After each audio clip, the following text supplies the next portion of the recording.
Halo sobat, cerita hari ini mencoba mewacanakan argumen sehat dari Bung Rocky Gerung terkait Israel dan Palestina yang dikupas di channel Rocky Gerung Official FNN.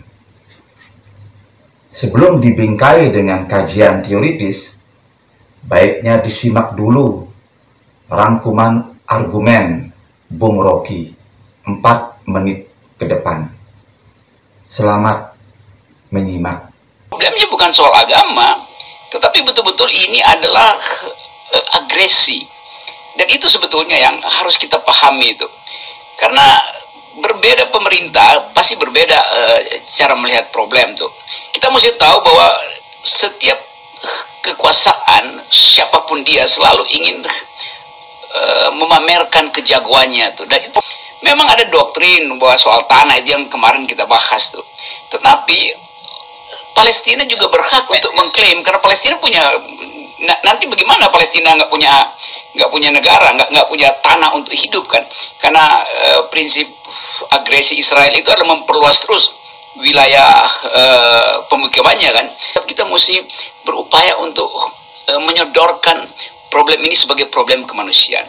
Kalau tidak, maka kita akan masuk di dalam apa yang dulu pernah diteorikan oleh Thomas Hobbes, yang dengan satu slogan pada waktu itu, apa namanya,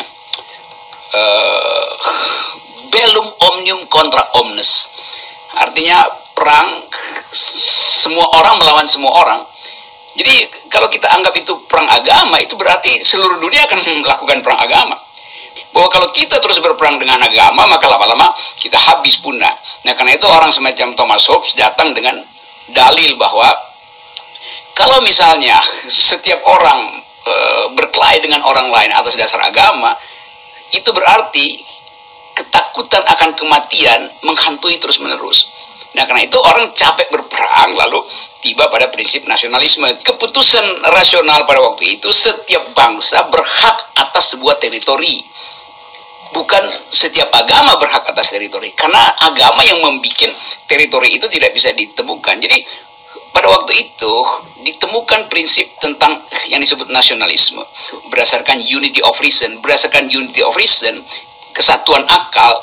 Jadi akal itu mampu untuk menyelesaikan problem dengan menghasilkan satu bangsa, satu tanah air itu. Israel ada di dalam perjanjian itu, karena Israel bagian dari Perserikatan Bangsa-Bangsa. Kan itu dasarnya tuh. Sehingga kita selalu ingin mengukur Israel, dia melanggar prinsip-prinsip humanitarian law, karena dia melakukan agresi itu. Itu yang sering kita terangkan. Tapi saya mengerti bahwa ada emosi dari kelompok agama yang merasa bahwa itu memang tempat suci, betul. Dan kita hargai itu pendapat masyarakat. Yang berlaku di situ adalah perang itu artinya militer versus militer, nggak boleh sipil versus sipil. Supaya kita betul-betul ingin agar supaya perdamaian itu dihasilkan. Saya tahu memang ada dasar-dasar teologis. Sejak awal kita menyadari itu ya, Bung Rocky, ada soal. Iya, kita tahu itu ada. Promise land di Al-Quran pun juga ada soal itu. Tapi kita tidak mau masuk wilayah itu. Dan yang paling penting, kita tidak kemudian mengekspor persoalan itu ke dalam negeri kan menjadi konflik yang baru di antara kita semua. Itu kan sejak awal yang kita itu. Ya. Ya. Itu yang implisit ingin kita kemukakan sebetulnya. Karena kita meraba ada ketegangan besar itu. Dan ketegangan itu yang sebut aja clash of civilization, itu sangat mungkin dia tersulut lalu merembet ke soal-soal ras, ethnicity, ekonomi yang memang lagi rawan di kita. Saya kira baik juga kita ambil pelajaran dari cara kita mengucapkan opini kita itu. Jadi perspektifnya begitu banyak. Nah, mestinya perspektif itu yang kita bicarakan. Ada perspektif agama, oke. Ada perspektif hukum internasional, oke. Ada perspektif mode of production kalau kita bikin analisa kiri. Akumulasi kapital ada di situ. Dan itu berarti banyak orang yang belajar sendiri tentang Timur Tengah karena punya empati pada Palestina itu. Jadi itu intinya tuh.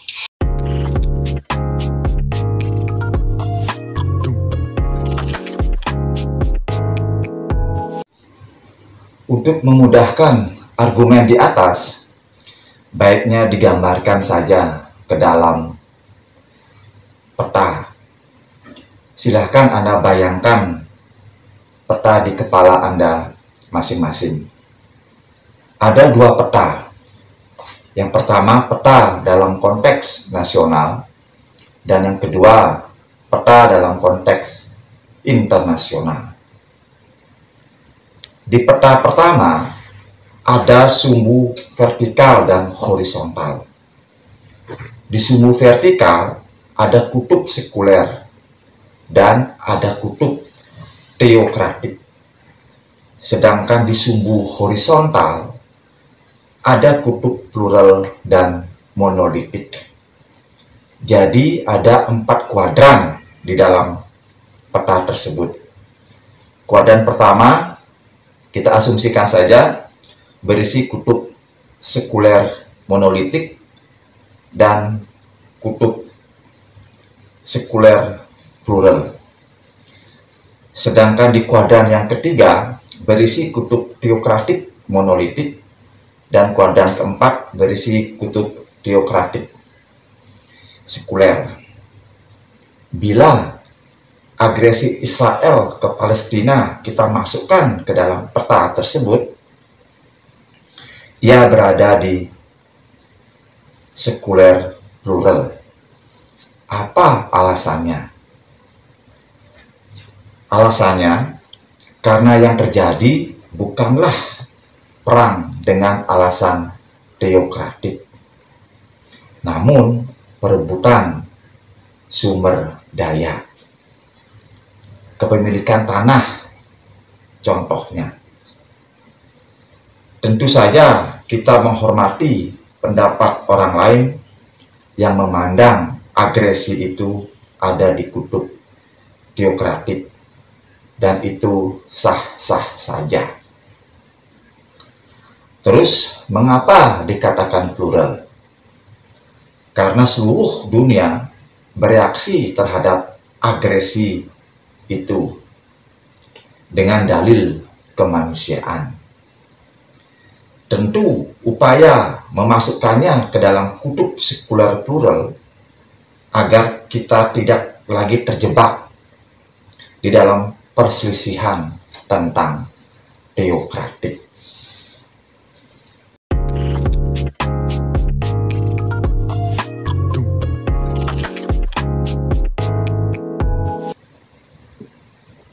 Di peta yang kedua, dalam konteks internasional,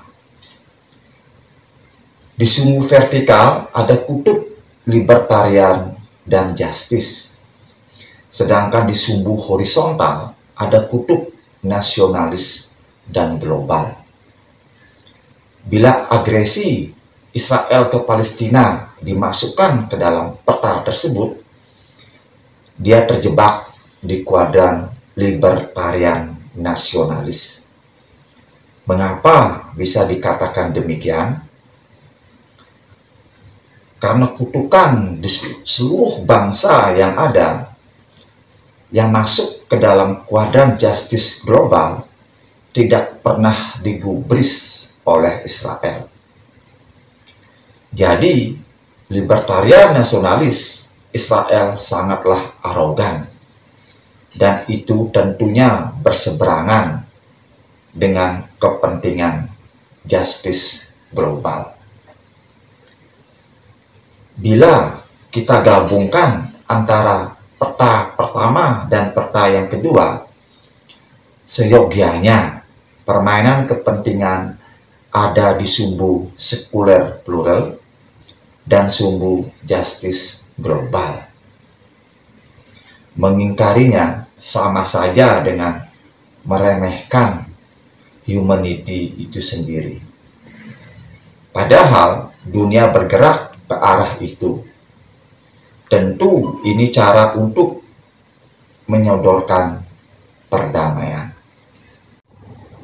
Telaah ini bertujuan untuk melihat sisi Israel dan Palestina dari sudut yang berbeda, agar literasi terus berdengung. Begitulah sobat, cerita ini diceritakan kembali.